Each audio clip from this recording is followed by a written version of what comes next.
नमस्कार, खमागणी, राम राम सा। स्वागत है आप सभी लोगों का हमारे चैनल पर। मेरा नाम है नितिन दशोरा और आप देख रहे हैं उदयपुर मिरर। नाम जिसे बनने में बहुत समय लग जाता है। वो कहते हैं ना, रातों रात फेमस हो गया। ये रातों रात फेमस होने की कहानी एक रात में नहीं लिखी जाती। इसे बनने में लगता है समय, जिद, संघर्ष और भी बहुत से ऐसे अकेलेपन के एहसास जिन्हें बयां करना लमसम और लगभग नामुमकिन है। इसी के साथ पिछले एपिसोड में हमने आपको मिलवाया था एक अबूझी हस्ती से जिन्होंने अपने दम पे अपना मुकाम हासिल किया था। और आज इस एपिसोड में बढ़ते हैं हमारे अगले एपिसोड में आगे की तरफ और मिलवाते हैं आपको एक नई हस्ती से, एक बड़ी हस्ती से। उदयपुर मिरर के इस एपिसोड में आज के हमारे गेस्ट से हम जानना चाहेंगे उनका नाम क्या है, कहां उनका जन्म हुआ, कौन से स्कूल से उन्होंने स्कूलिंग करी और किस कॉलेज से वो पास हुए, और आज उनका पेशा क्या है, किस तरीके से उन्होंने अपने पेशे को आगे बढ़ाया और पेशे को मेंटेन किया। नमस्कार, मेरा नाम कपिल पालीवाल है।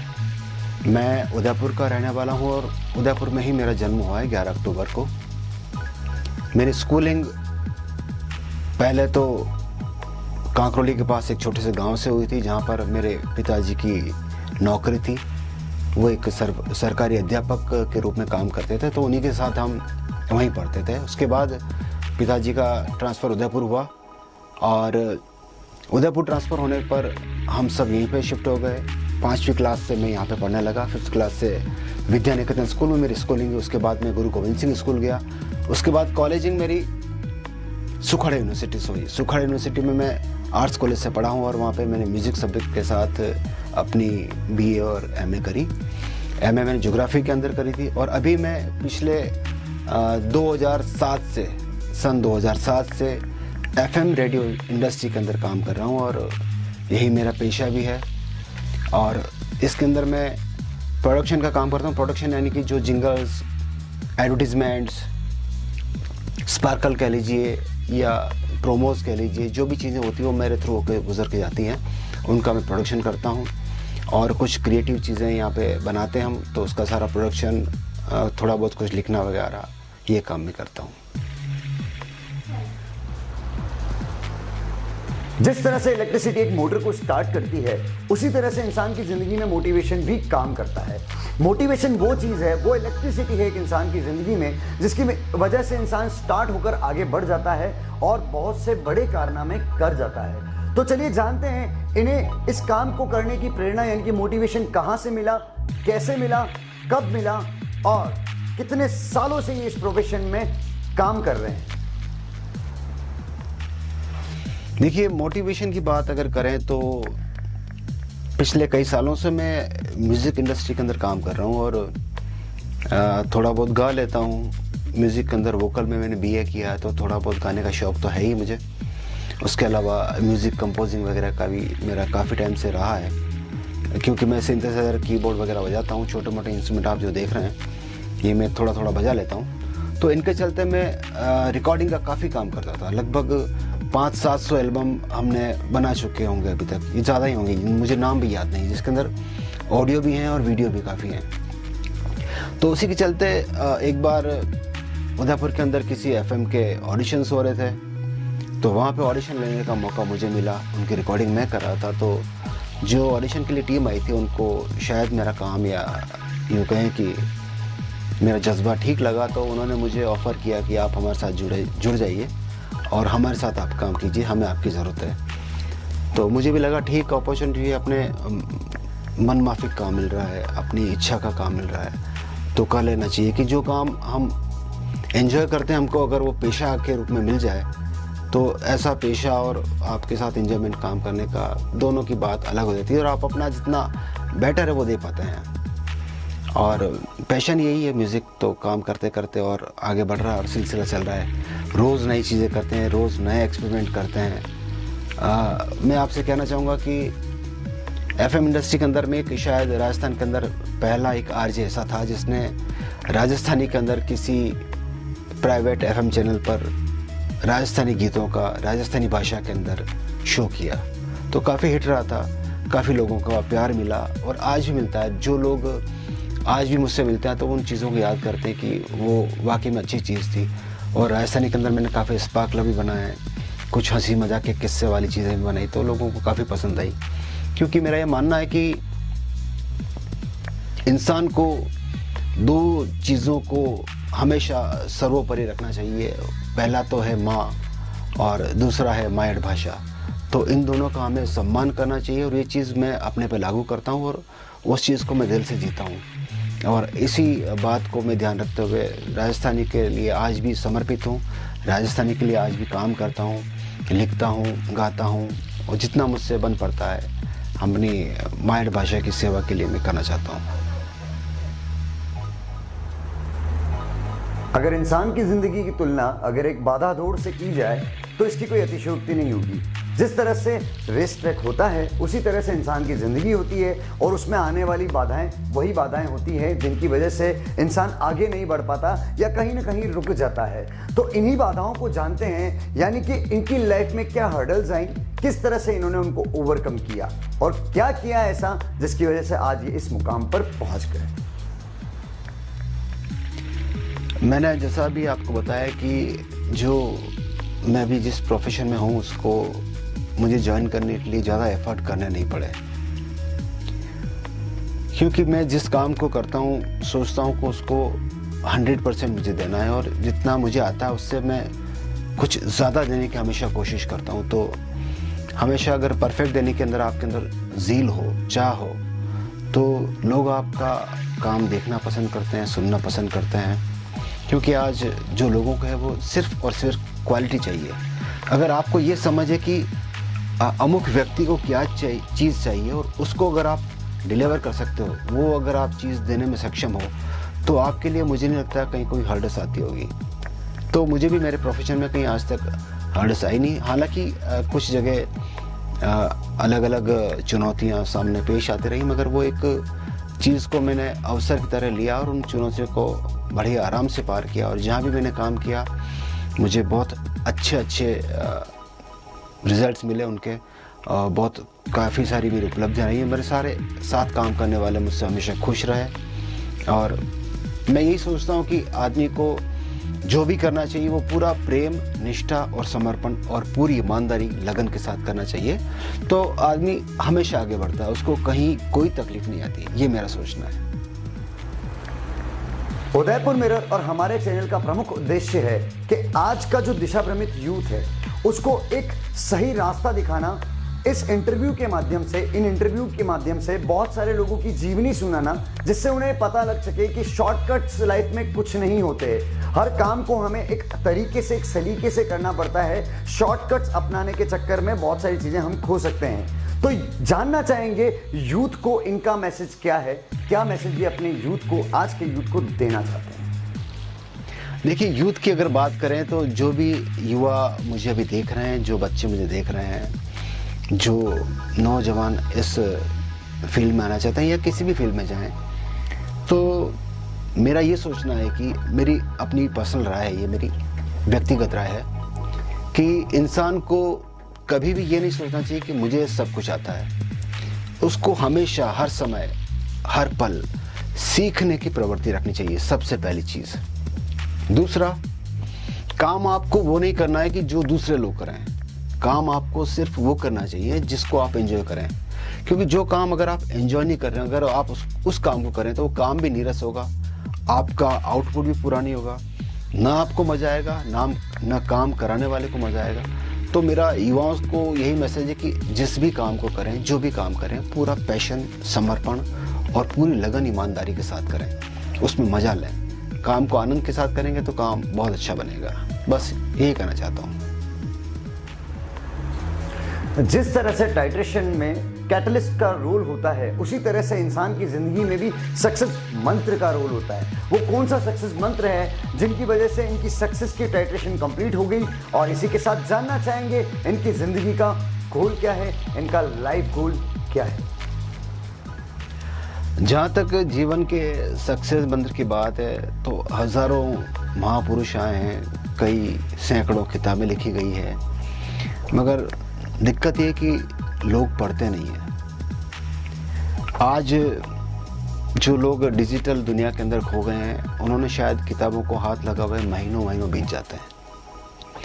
मेरा आज भी असूल है कि मैं थोड़ा भी कुछ पढ़ के और फिर सोता हूँ, क्योंकि किताबों के अंदर वो चीज़ होती है, किताबों को पलटने के अंदर, उनके अक्षरों को देखने के अंदर जो सुकून होता है, जो किताबों की पन्नों की खुशबू होती है, उससे जो एक अंदर से सुकून मिलता है, वो इन डिजिटल चीज़ों के अंदर आप कितना भी कर लो, चाहे फ़ोन पे कोई आप ऐप खोल लो, मगर वो चीज़ बात नहीं आ पाती है। तो सक्सेस मंत्र सबसे पहला ये है कि अच्छी किताबें पढ़ना चाहिए हमको, पहली चीज़।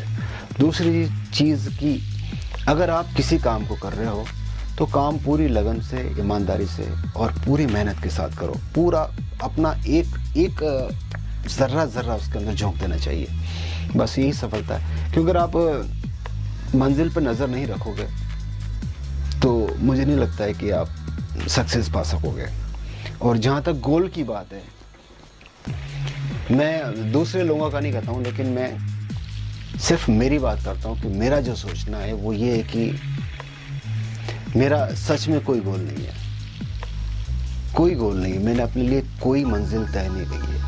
मुझे नहीं लगता है कि मुझे ये गाड़ी चाहिए, मुझे वो बंगला चाहिए, मुझे इतने बीघा ज़मीन चाहिए या मेरा इतना बैंक बैलेंस होना चाहिए। ये मेरा बिल्कुल भी कतई गोल नहीं है।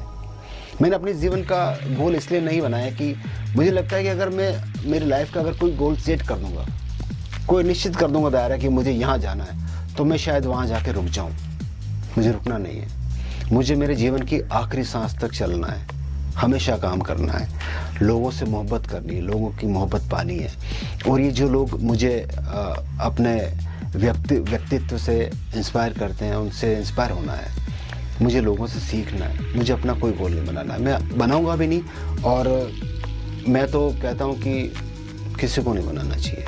हर आदमी को अपना गोल ऊपर वाले पे छोड़ना चाहिए, डेस्टिनी पे छोड़ना चाहिए। आप सिर्फ करते चले जाओ और मंजिल पर नज़र रखो। एक मंजिल के बाद दूसरी मंजिल नज़र आएगी, आपको कहीं रुकना नहीं है। चलते जाओ, चलते जाओ, चलते जाओ। मैं मुसाफिर हूँ और मुझे सिर्फ चलते रहना है, चलते रहना है और बस चलते रहना है। हर इंसान की जिंदगी एक कहानी होती है और कहानी मिलकर बनती है किस्सों से। पूरी जिंदगी एक किस्सा होती है। बहुत से अलग अलग किस्से होते हैं जिनके बारे में हम जानना चाहते हैं इनसे, लेकिन फिलहाल हम जानना चाहेंगे उस किस्से को जो ये हमसे शेयर करना चाहें, जो इनकी जिंदगी में बहुत इंपॉर्टेंस रखता है। देखिए, किस्से तो बहुत सारे हैं जिंदगी में। हर काम में हर आपको सीखने को मिलता है। जो भी आप रोज़ काम करते हैं आपको रोज़ सीखने को मिलता है। ज़िंदगी एक ऐसी किताब है जहाँ पर रोज़ एक नई इबारत लिखी जाती है, रोज़ एक नया पन्ना लिखा जाता है। कोई भी चीज़ रिपीट नहीं होती है। अगर रिपीट होगी तो दिन नया होगा, वो पल नया होगा, वो साल नया होगा और वो क्षण नया होगा। वो याद नहीं होगी, वो वातावरण नया होगा, सब कुछ नया होगा। तो हमारे साथ किस्सा कुछ ऐसा हुआ था कि एक इंटरनेशनल कहीं क्लासिकल कंपटीशन था। अखिल भारतीय सुर संगम संस्थान करके एक काफ़ी नामचीन संस्थान है भारत में। उसमें मैंने कई बार वोकल के अंदर कंपटीशन जीते हैं। तो उससे हट के बात बता रहा हूँ मैं आपको कि एक इंटरनेशनल कंपटीशन के अंदर क्लासिकल कहीं प्रोग्राम था। तो उसके अंदर हमको क्लासिकल बजाना था और क्लासिकल का ही कंपटीशन था, कॉलेज का कंपटीशन था। काफ़ी सारे युवा थे जो शायद उस क्लासिकल नज़रिए से सुनना पसंद नहीं करते थे। हमने कुछ क्लासिकल चीज़ बजाई और एक भाई साहब आए, उन्होंने आकर हीरो की धुन बजाई फ्लूट पर। तो हमें तब बहुत अचंभा और आश्चर्य हुआ जब किसी राग बजाने वाले को 10 में से 2 नंबर दिए गए और वो जो फिल्मी गाना बजा के गए भाई साहब, उनको 10 में से 8 नंबर मिले और गोल्ड मेडल वो लेके गए। तो उस समय मुझे लगा कि मेहनत सब कुछ नहीं होती है, किस्मत भी बहुत बड़ी चीज़ होती है। लेकिन किस्मत के भरोसे रहकर हमको मेहनत करना नहीं छोड़ना है। अगर मैं उस समय मेहनत करना छोड़ देता तो शायद आज आपके सामने नहीं होता। मैंने कई सारे टीवी सीरियल्स के अंदर अपना योगदान दिया है, चाहे वो डायलॉग्स में हो, चाहे बैकग्राउंड म्यूज़िक हो, चाहे म्यूज़िक डिज़ाइनिंग हो। काफ़ी जगह हमने काम किया है, कई बॉलीवुड मूवी के अंदर भी हमने म्यूज़िक में अपना थोड़ा छोटा मोटा योगदान दिया है। अभी एक पुलिस विभाग की बहुत वृहद स्तर पर एक मूवी बन रही है, जल्दी आप सबको देखने को मिलेगी। हो सकता है कि एक सरकारी संस्थान का, राजकीय, या मैं यूँ कहूँ कि राजस्थान का एक बहुत बड़ा ओहदा उस फिल्म को आपके सामने रिलीज़ करे, तो मुझे बताते हुए खुशी होती है कि उस मूवी में एक गाना मैंने भी लिखा है और उसको कंपोज भी मैंने किया है। मुझे लगता है कि आप लोगों को बहुत पसंद आएगा वो गीत, और आप सब लोग मुझे आशीर्वाद देंगे और प्रेरणा देंगे कि मैं नया कुछ अच्छा लिखता रहूं, अच्छा करता रहूं और अच्छी चीज़ों के साथ आपके सामने लाता रहूं।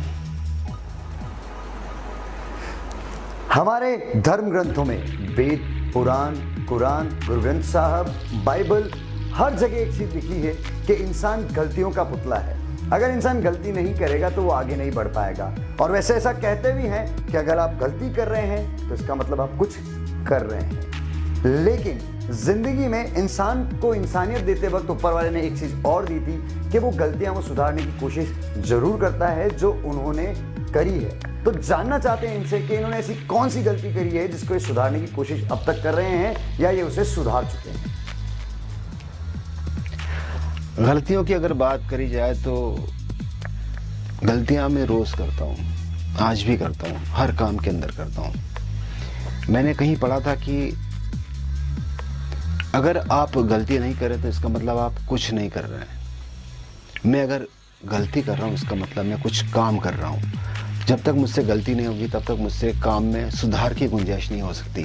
तो मैं रोज़ गलती करता हूँ, रोज़ उसको सुधारता हूँ और रोज़ एक नई सीख लेकर। मुझे किसी की एक पंक्ति याद आ रही कि इस तरह तय किया है हमने मंजिल का सफ़र, चलकर गिरे, गिरकर उठे, उठकर चले।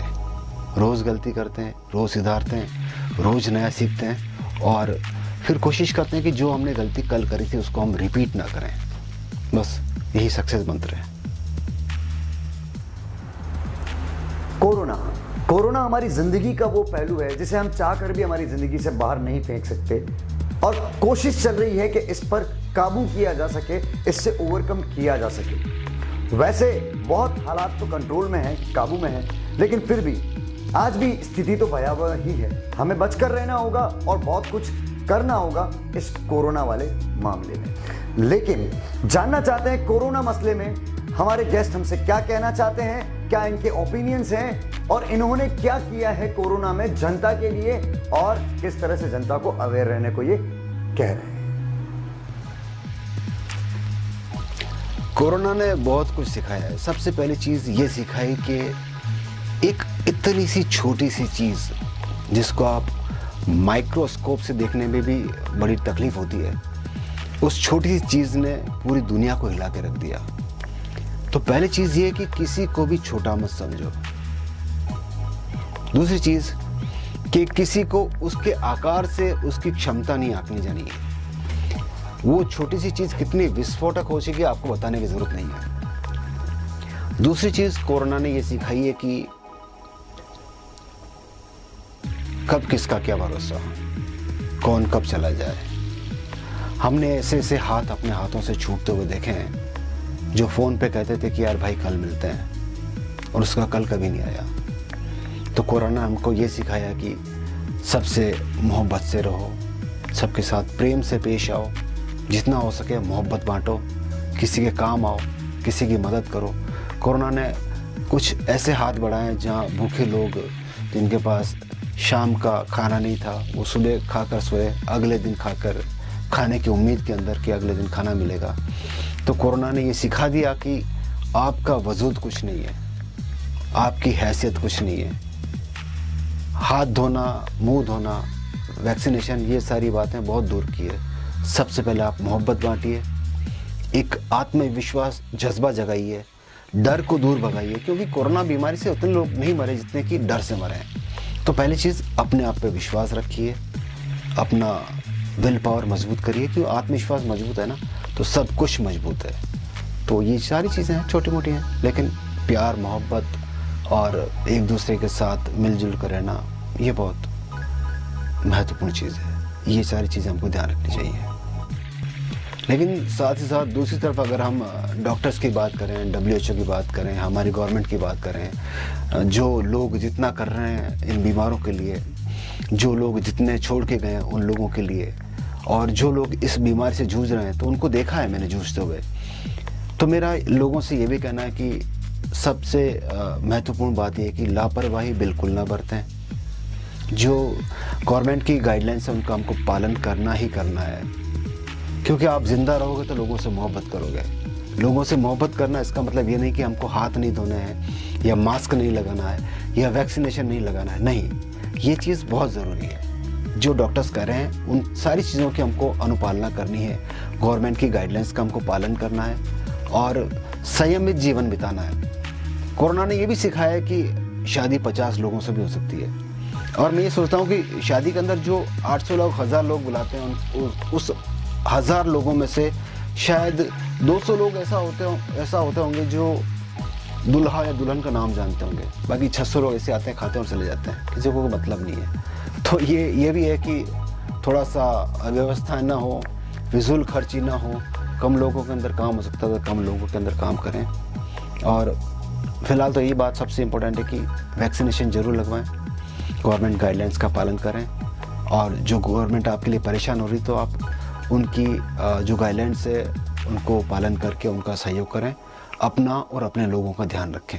यही कहना चाहूँगा मैं। Thank you. एक्शन।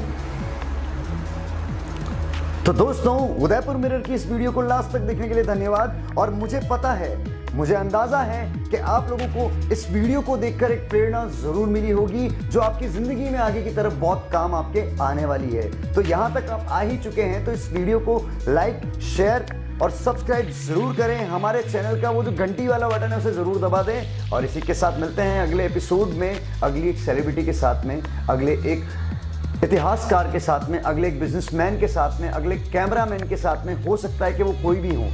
तो अगले एपिसोड को देखना ना भूलें। उदयपुर मिरर में नितिन दशोरा के साथ मिलते हैं अगले एपिसोड में।